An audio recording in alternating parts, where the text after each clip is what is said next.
was much rejoicing. Okay. The parable of the wedding banquet. Once more, Jesus spoke to him in parables. The kingdom of heaven may be compared to a king who gave a wedding banquet for his son. He sent out his slaves to summon those invited to the banquet, but they didn't want to come. Again, he sent out other slaves and said, "Tell those who are invited, look, I've prepared my dinner. My oxen and fattened cattle have been slaughtered, and everything is ready. Come to the wedding banquet." Very good. Thank you. So I just try to make sure the recording is on. It is, but I guess it's on. All right. So this wedding banquet is very important, and there is an invitation list that has gone out. Okay, but there's a problem. So this parable continues. David, would you like to read this one? The parable of the wedding banquet 5. But they paid no attention and went away, one to his own farm, another to his business. And the others seized his slaves, treated them Outrageously. outrageously, and killed them. The king was enraged, so he sent out his troops, destroyed those murderers, and burned down their city. Then he told his slaves, "The banquet is ready, but what those who were invited were not worthy. Therefore, go to where the roads exit the city and invite everyone you find to the banquet." So those slaves went out on the roads and gathered everyone they found, both evil and good. The wedding banquet was filled with guests. Okay, thank you. All right. So this is the second list. All of them have excuses why they can't come. You know, the farm, the business, this, that, and the other thing. And then Matthew is the account where it tells you that the couriers who were sent, the messengers, were treated horribly, and they were abused, and some were they actually killed. So that's important to know. So as we go through this, I wanted you to see, I got this created so you can see each stage, and there's stage 7, which we're going to get to. But the first, the king is angry. The chosen guests refuse to come. Then there's the cruel rejection that the couriers are maliciously attacked. And then there's the royal revenge that he sends out his troops and kills the murderers. Then there's the fire and judgment against the villagers and what they did. And a new call where they bring them in from all over the place, bring them into the banquet hall. It's filled with the good and the bad. Specifically, does not section off one versus the other.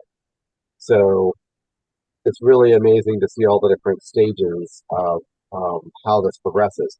I would like you to notice that this spans our life now and the life after. There's no decision point in here that shows you death or resurrection. The parable goes right from our living now into the kingdom age, which I think is just really interesting to look at.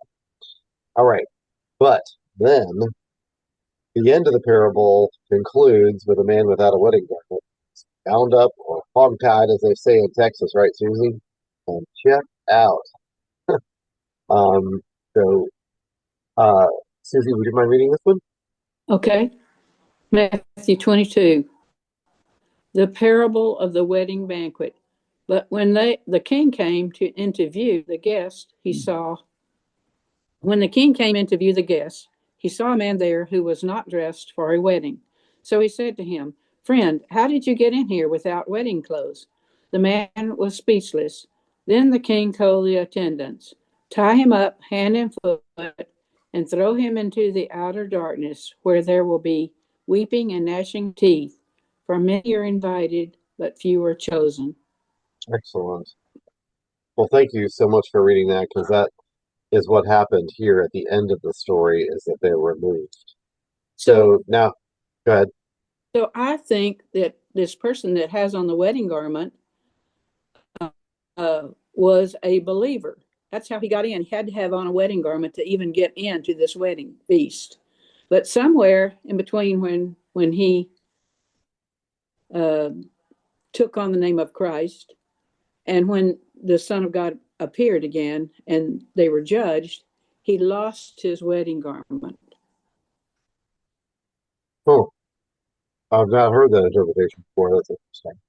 Anybody else have an idea of what they think? Thank you for Well, I sharing have that, a Susan. question. Yeah. I have a question. In uh,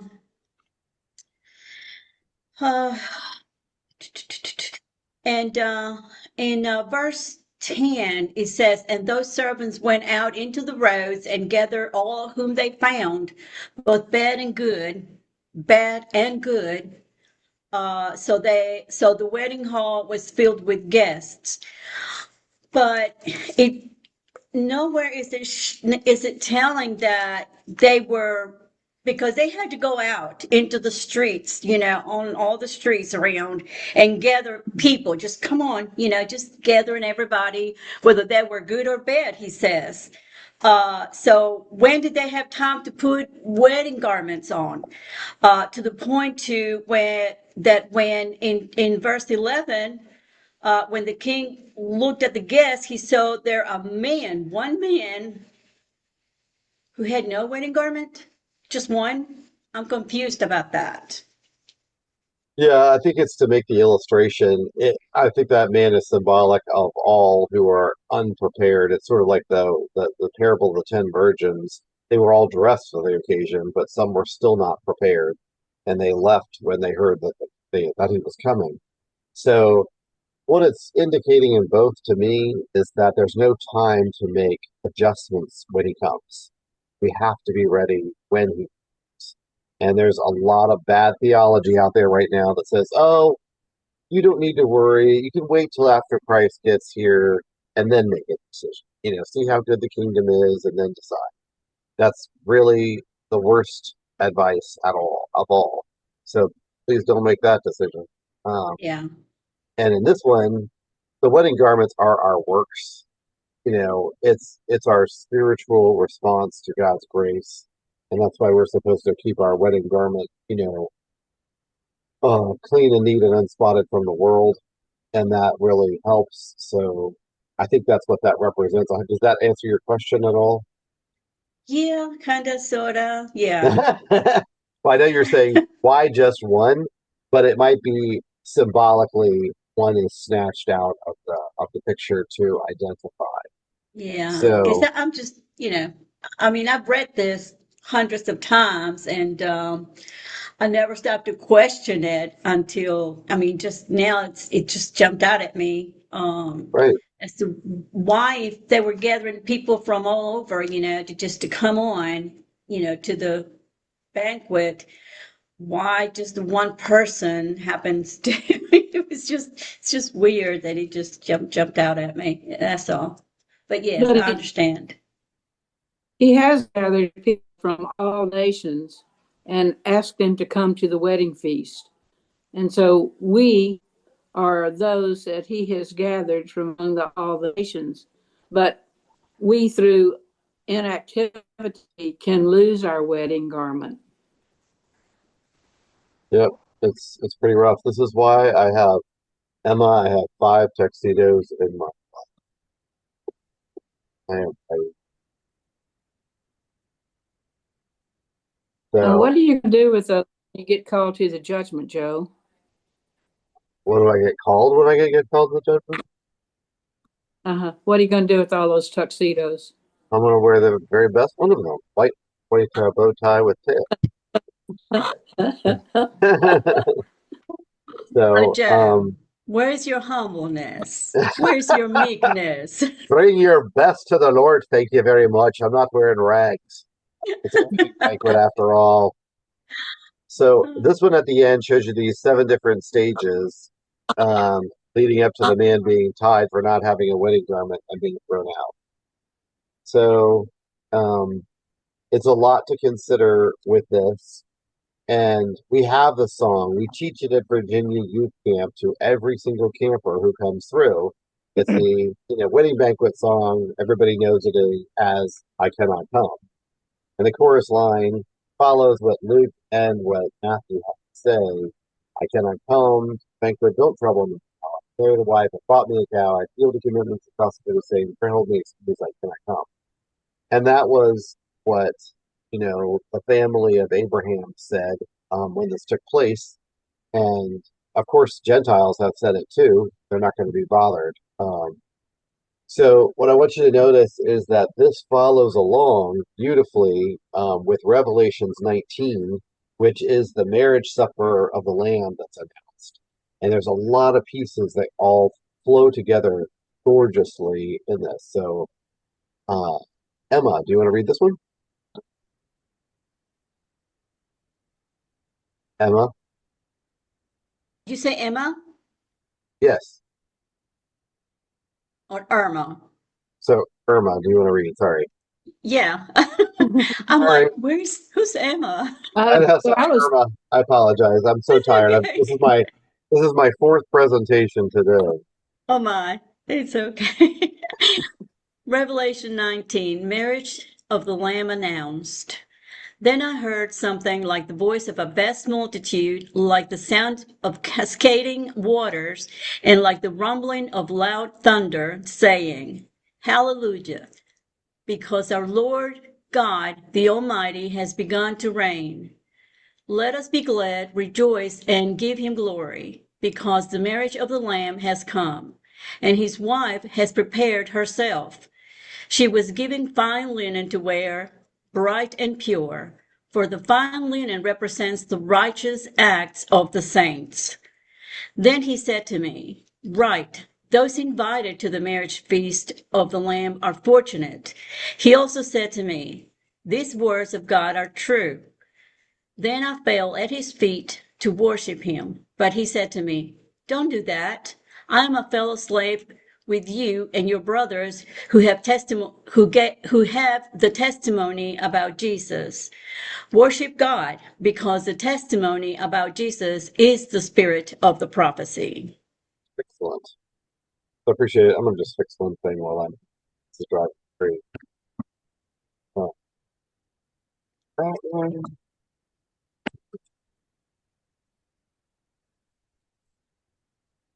Full font bigger.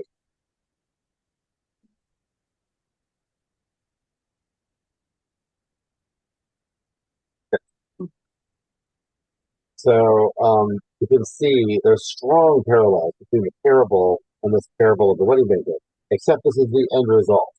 You don't have the invitation stuff going out. You don't have the people who are not supposed to be there that are there. Nobody's rejected it. This is the final end result. And you can see it's the bride is all of us as believers, and we do have our.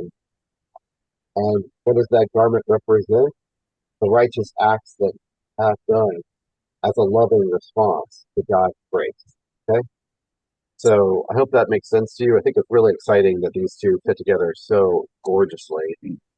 So this is the detailed analysis of putting Matthew 22, Luke 14, and Revelations 19 all together about this particular topic. So I'm going to ask Sandra Walker if she would be okay with the slide. Detailed analysis of the parable, Matthew 22, Luke 14, and Revelation 19. The king is God the Father. The king represents God, who hosts a magnificent wedding banquet, the kingdom of God, the messianic age for his son. The son, who's Jesus Christ, Jesus is the bridegroom, getting married to his bride, the ecclesia, the saints. The first invitees, the children of Abraham / Israel. The initially invited guests who refused to come represent the Jewish leaders and the nation of Israel who rejected Jesus' ministry and the call of the prophets. The servants are the prophets and the messengers. The servants sent to bring the invitees are the prophets of old and the apostles whom the invitees rejected, mistreated, or killed. The second invitees, the Gentiles, all the nations, after the initial rejection, the king sends servants to the main roads, the highways and the hedges, representing the inclusion of Gentiles and the marginalized, both good and bad, into the kingdom. The wedding garment, the righteousness of Christ. The man without a wedding garment represents someone attempting to enter the kingdom on their own terms or righteousness, rather than the righteousness provided by Christ, the justification by faith. The final judgment, outer darkness. The removal of the improperly dressed guest signifies that while the invitation is universal, the entry is exclusive to those clothed in Christ's righteousness. And part of that's baptism, but part of it is, taking up our cross daily and living a life of the Lord. So, hope that's helpful by analysis. So, the connection to the marriage supper of the Lamb in Revelations 19, there's a lot of parallels between the parable in Matthew and Luke and here. So we'll turn to Joanne for this one, if that's good.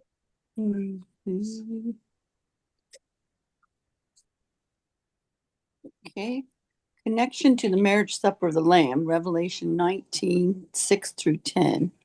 The banquet in the parable finds its ultimate fulfillment in the marriage supper of the Lamb described in Revelation 19. The celebration, it's the victory celebration of the Lamb, Jesus, who has defeated his enemies.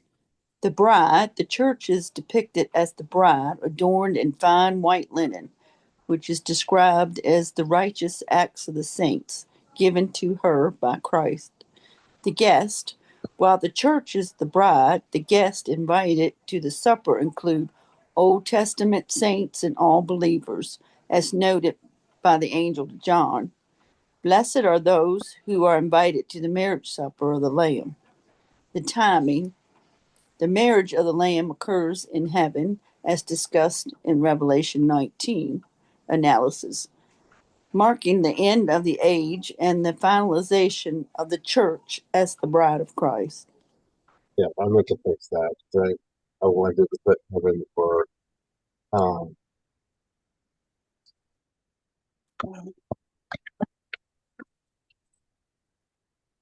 Thank you for that. Oh, I was just, wondering it's about fine. that. Don't go Wow. crazy on me.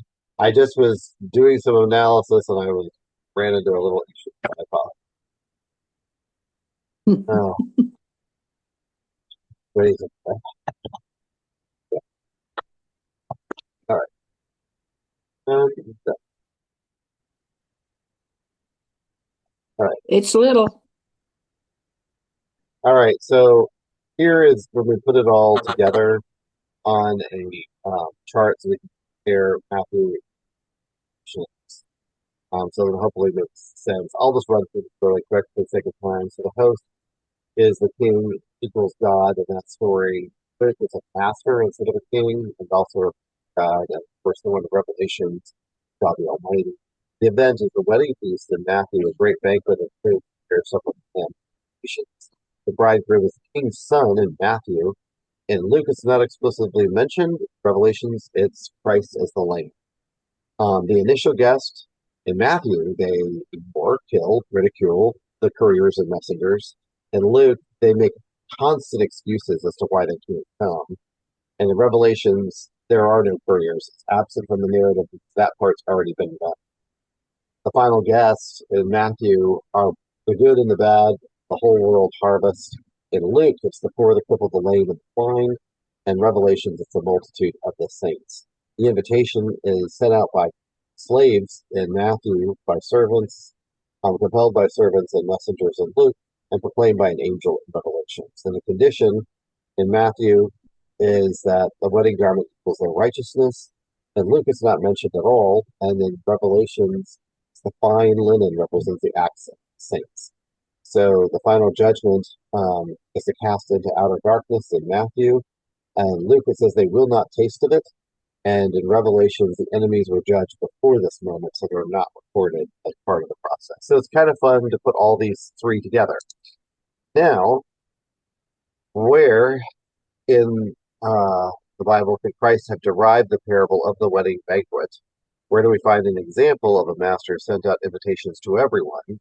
Where do we find an example of some rejecting that message and scoffing at it and others accepting? So I'm going to fix one more.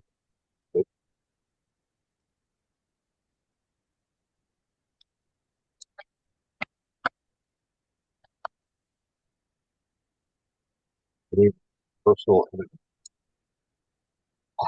it's only when I see it on the big screen.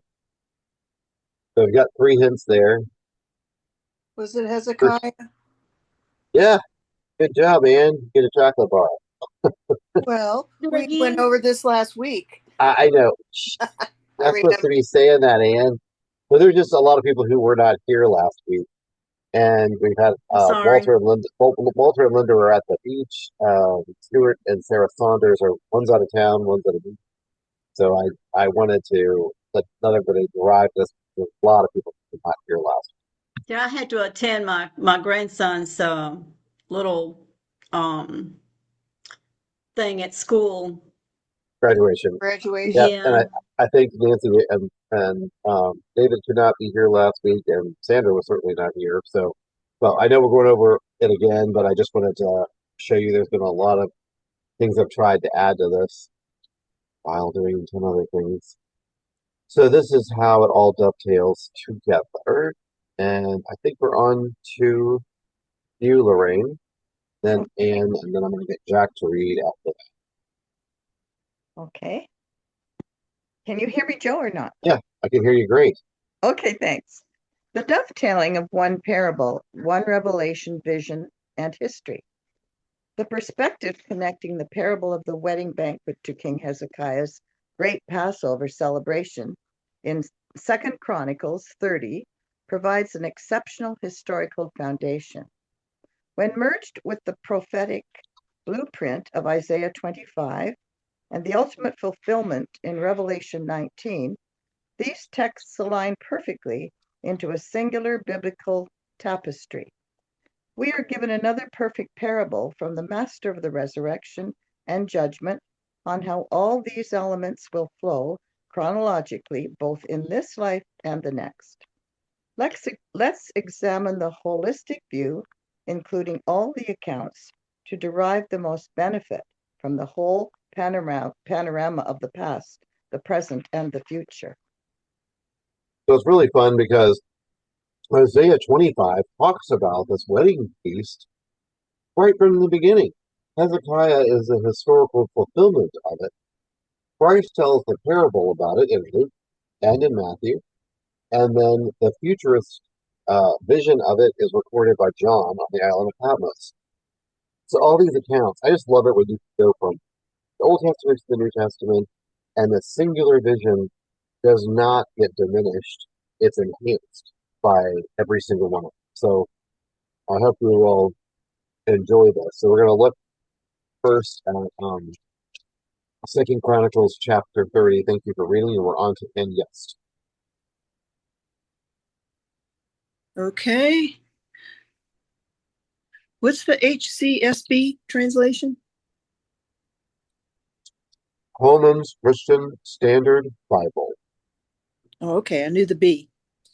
Celebration of the Passover, 2 Chronicles 30. Then Hezekiah sent word throughout all Israel and Judah, and he also wrote letters to Ephraim and Manasseh to come to the Lord's temple in Jerusalem to observe the Passover of Yahweh, the God of Israel.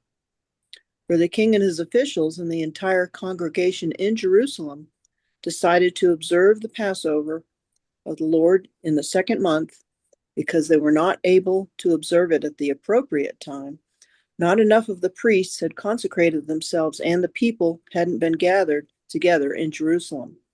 The proposal pleased the king and the congregation, so they affirmed the proposal and spread the message throughout all Israel, from Beersheba to Dan, to come to observe the Passover of Yahweh, the God of Israel, in Jerusalem, for they hadn't observed it often as prescribed.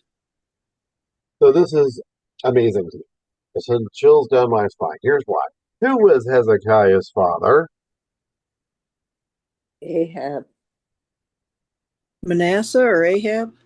King Manasseh, the worst king of Israel. He reigned for 55 years. And he was repugnant.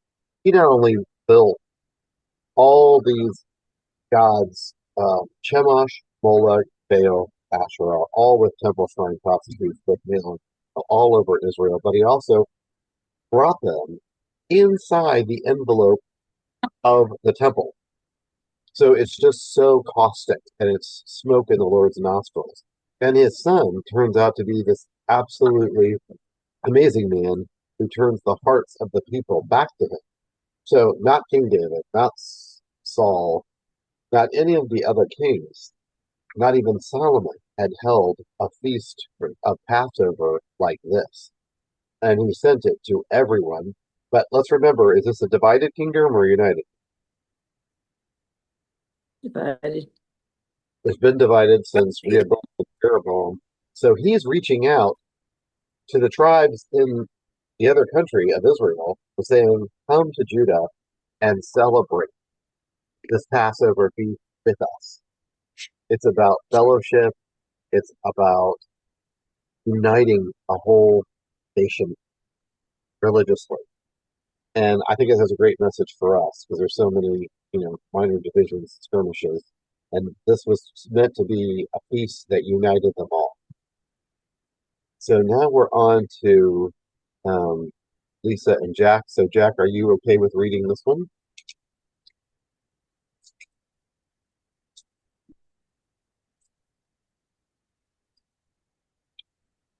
Who did you call upon? Jack, it's if he wants to, 2 Kings 30, or if you don't, I'll move back to Nancy. You want to read, Jack? Okay. I'm here. Hey, can you read the screen? Sure.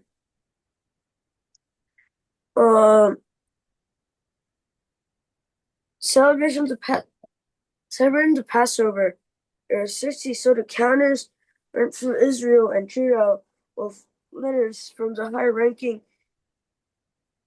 from the hand of the king and his officials. And according to the king's command saying, Israelites return to Yahweh, the God of Abraham, Isaac, and to Israel, so that he may return into the God of return to those who remain and who have escaped from the grasp of kings of Assyria, yep. Syria. 7. Don't be like your fathers and your brothers who were unfaithful to Yahweh, the God of your ancestors. So that he may He made them an object of horror, as you see for yourself. So verse 8. do not come Obstinate. and now like your fathers did you're a lot Do you want me to finish it for you? Allegiance. Allegiance, the word allegiance to Yahweh.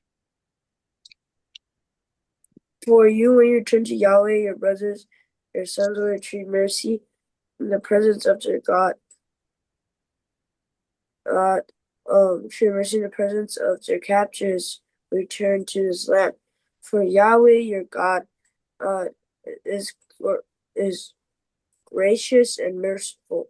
He will not turn his face away from you if you return to him. Very good. So this was what the couriers took by horseback all over the country, and they delivered it to every town. It's like, don't be obstinate. Don't be stubborn. Don't be like your fathers. Come to Jerusalem and let's celebrate in one alliance to celebrate Yahweh, our God. So he's telling them, Don't be like your ancestors. Don't be stubborn and stiff-necked and obstinate. Come down and celebrate.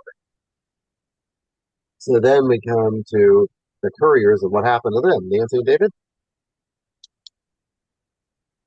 Okay. Celebration of the Passover.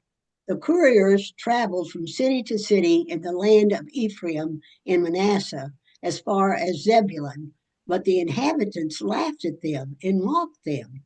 But some from Asher, Manasseh, and Zebulun humbled themselves and came to Jerusalem. Also, the power of God was at work in Judah to unite them to carry out the command of the king and his officials by the word of the Lord. Very good. So what's weird here is the king sends out messengers, and the people they're sent to laugh at them and mock them. Does that have any similarities to our parable in Matthew and Luke? Oh my gosh, yes. So they went to the land of Ephraim and Manasseh and Zebulun, but they were mocked. And then they went to Asher, Manasseh, and Zebulun, and they humbled themselves, and they came to Jerusalem. So it's kind of interesting. Manasseh is mentioned in both, but as you know, they had two territories. So one came and one didn't. Also, the power of God was at work in them to carry this whole thing out because he wanted it to happen. So here's the thing. And we're going to read this, and it's long, I know. But the people weren't ready. The priests weren't ready. Some were unclean. And Hezekiah interceded on their behalf so that they could celebrate that. A lot like Christ intercedes for us so that we can attend the wedding banquet. So our next reader is Susie. Are you okay with reading all this? How about David? Oh, David, do you want to read this one? It's just a Sure. lot. I can come back to you, David, with a larger font. Well, that's no problem if you want to read it. Okay, go ahead. A very large assembly of people was gathered in Jerusalem to observe the festival of unleavened bread in the second month. They proceeded to take away the altars that were in Jerusalem, and they took away the incense altars and threw them into the Kindred Valley. They slaughtered the Passover lamb on the 14th day of the second month. The priests and the Levites were ashamed, and they consecrated themselves and brought burnt offerings to the Lord's temple. They stood at their prescribed post according to the law of Moses, the man of God. The priest sprinkled the blood received from the hand of the Levites, for there were many in the assembly who had not consecrated themselves. And so the Levites were in charge of the slaughtering the Passover lambs for every unclean person to consecrate the lambs to the Lord. A large number of the people, many from Ephraim, Manasseh, Issachar, and Zebulun, were ritually unclean, yet they had eaten the Passover contrary to what was written. But Hezekiah had interceded for them, saying, "May the good Lord provide atonement on behalf of whoever sets his whole heart on seeking God, Yahweh, the God of his ancestors, even though not according to the purification rule of the sanctuary." So the Lord heard Hezekiah and healed the people. The Israelites who were present in Jerusalem observed the festival of unleavened bread 7 days with great joy. And the Levites and the priests praised the Lord day after day with loud instruments. Then Hezekiah encouraged all of the Levites who performed skillfully before the Lord.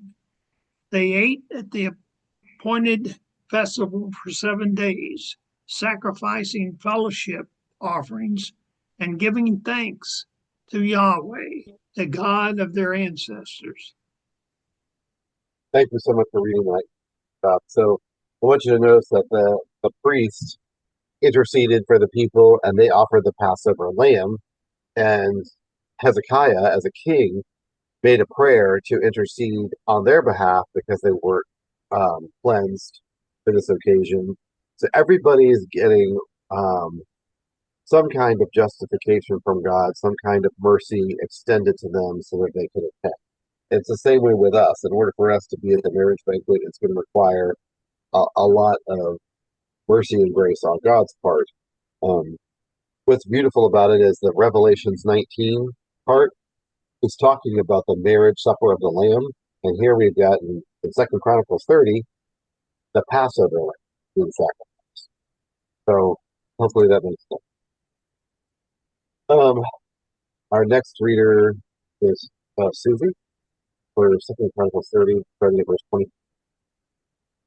Okay.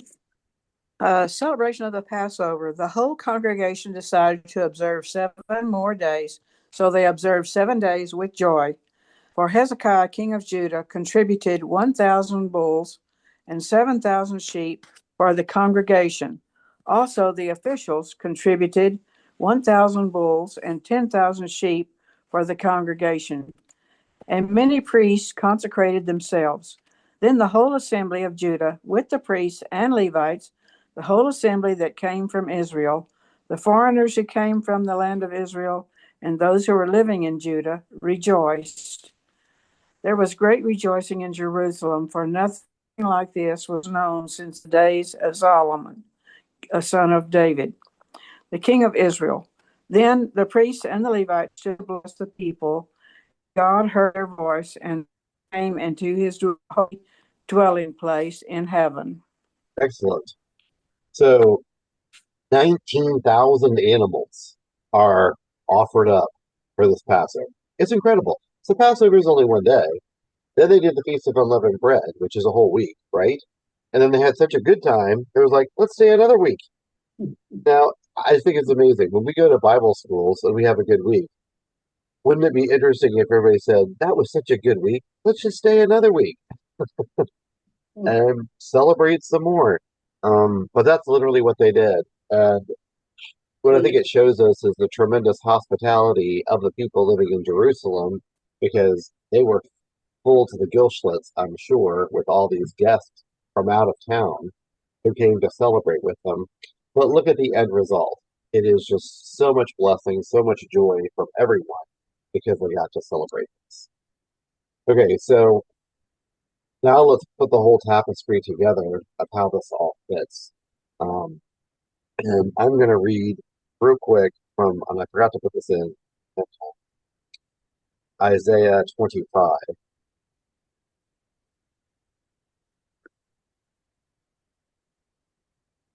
Part about this.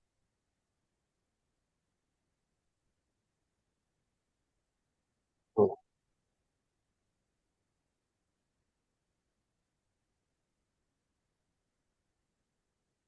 I can't hear you. I know I haven't started reading yet. I'm trying to find the exact place. Oh, Sorry. So I'm in Isaiah 25. Let's see.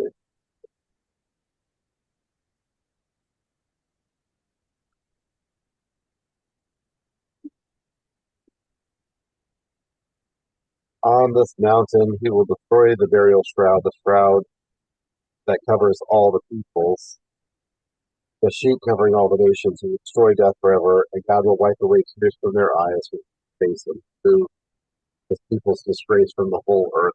The Lord has spoken. On that day will be said, but this is our God. Waited for him, saved us. This is the Lord, and waited.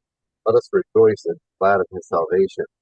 For the Lord's power will rest on this mountain, though it will be trampled in this place, as straw is trampled in the dung pile. He will spread out his arms in the middle of it. The swimmer spreads his arms to swim. Pride will be brought low. trickery of his hands. High wall fortress will be brought down and crushed to the ground. So in this chapter, there's a bit of a prediction of the Lord's being brought forth. So um, I think that Isaiah 25 is the blueprint, and Second Chronicles 30 is the shadow of it happening historically, and then there's the two parables of Matthew 22, Luke 14, and then the consummation of it all in Revelation 19. So let's see, Irma, I think you're a reader. In this page that we're on? Yes. Right here. Okay. All right. Typological analysis, weaving the tapestry, the proclamation and the royal host. The blueprint, Isaiah 25, the sovereign Lord announces a future feast on his holy mountain. The shadow, 2 Chronicles 30. King Hezekiah, acting as God's representative on earth, institutes a historic nationwide revival invitation. He reopens the long neglected temple doors to restore communion with God. The parable, Matthew 22, Luke 14. The earthly king, God the Father, prepares a massive royal celebration to honor his son, Jesus. The consummation, Revelation 19. God Almighty hosts the crowning achievement of cosmic history, the eternal marriage supper of the Lamb. Yeah, thank you so much. So these all just dovetail together so beautifully when you put it as a continuous picture. And this is linking Hezekiah's Passover to the parable here again. So I'll turn to Sandra Walker. She's reading. The first group of messengers and their rejection. The shadow, 2 Chronicles 30. King Hezekiah sends runners or couriers carrying royal letters throughout the northern tribes of Israel, Ephraim, Manasseh, Zebulun.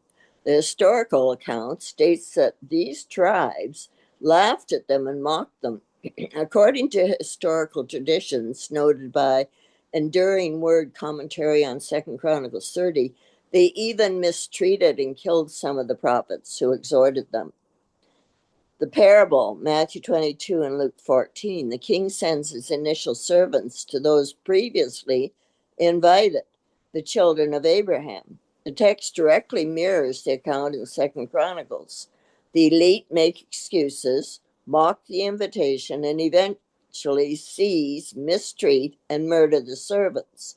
Because of this, the initial invitees are deemed unworthy.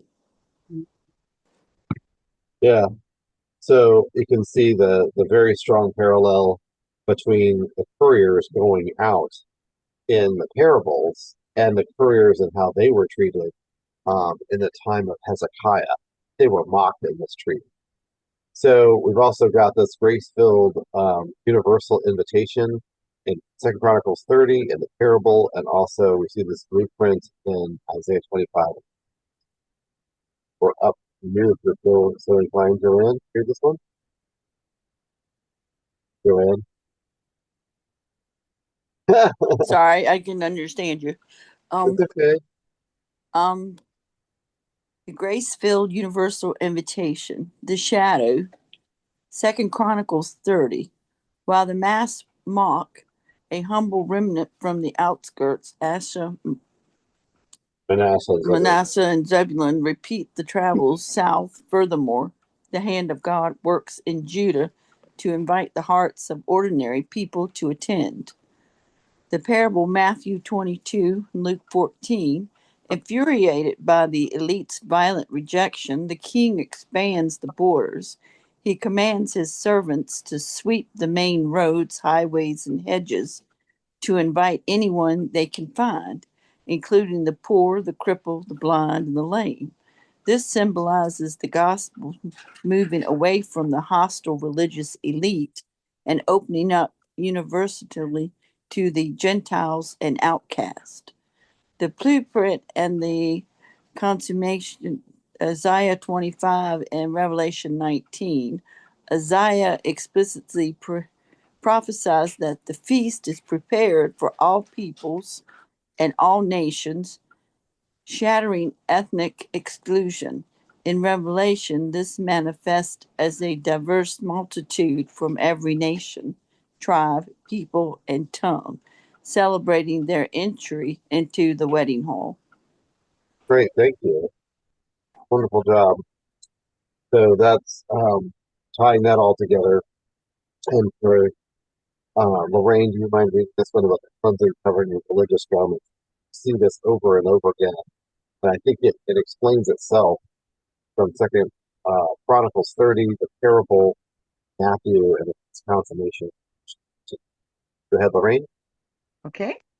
Linking Hezekiah's Passover to a parable. Cleansing, covering, and the righteous garments. The shadow, 2 Chronicles 30.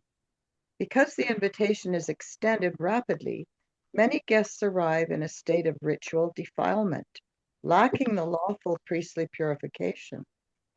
King Hezekiah intercedes for them, praying, "May the good Lord provide atonement for everyone who sets his heart to seek God." 2 Chronicles 30, 18-19. God hears and heals the people, covering their unworthiness with his grace. The parable, Matthew 22. The universal invitation brings in both good and bad. However, inner transformation is required. When the king spots a man trying to feast without a custom wedding garment, the man is speechless and cast out. The garment is the righteousness of Christ, freely provided by the host, but willfully refused by the self-righteous. The consummation, Revelation 19. The ultimate bride is finally presented, dressed not in her own soiled clothes, but in the fine linen, bright and clean, which is explicitly defined as the righteous acts of the saints given to her by God. Yeah, so he gives us our assignments, and that is the white garments we wear.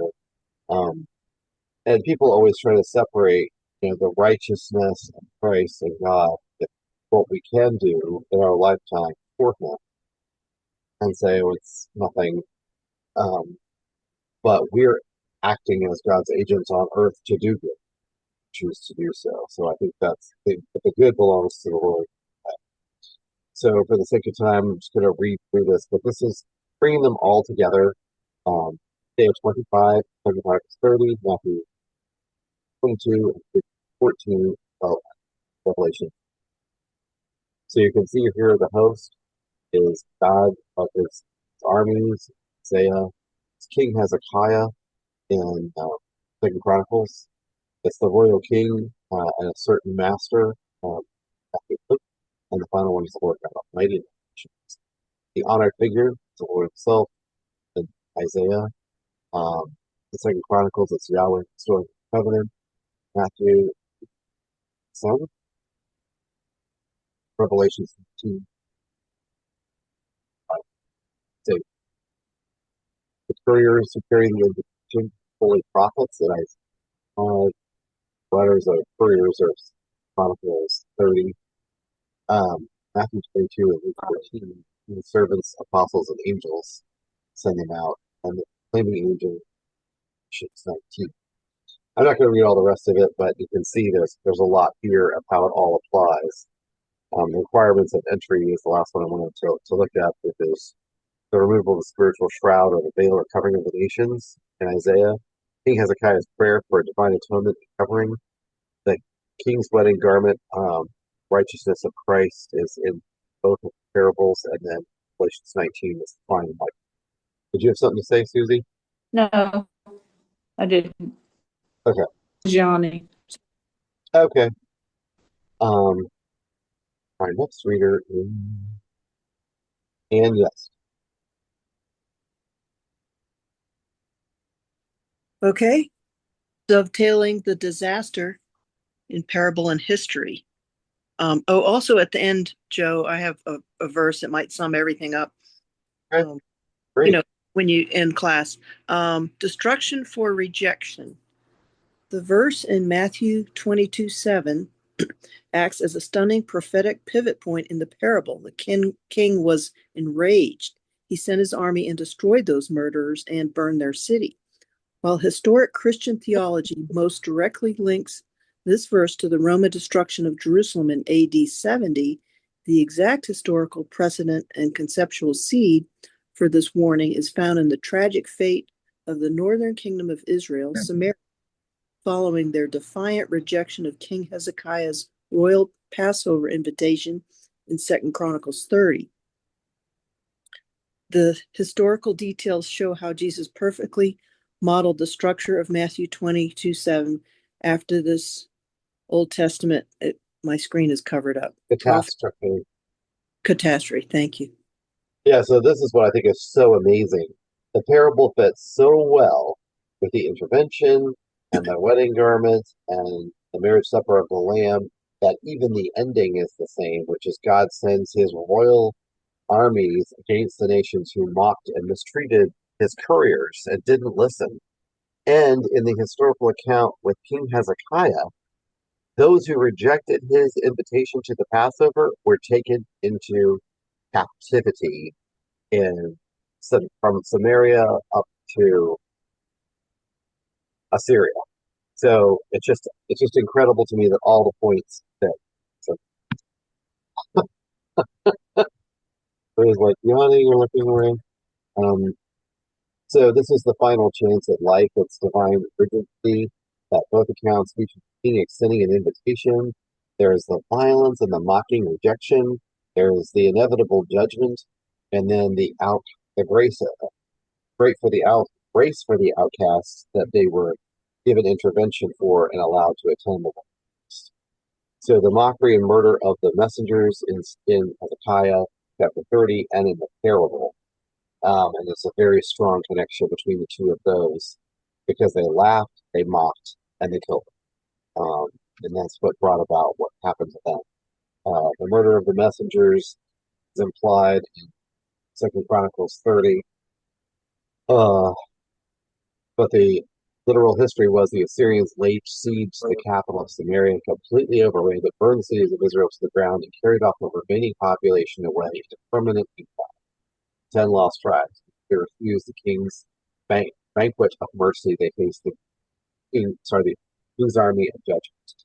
The parable in Matthew, Jesus synthesizes this exact historical pattern. The king in the parable does not use an abstract supernatural lightning bolt. He sends literal armies to destroy these murderers in part of their cities, which is exactly what happened at the time. I don't know if you feel or not, but I'm shocked by it. It's just like incredible how the two fit together.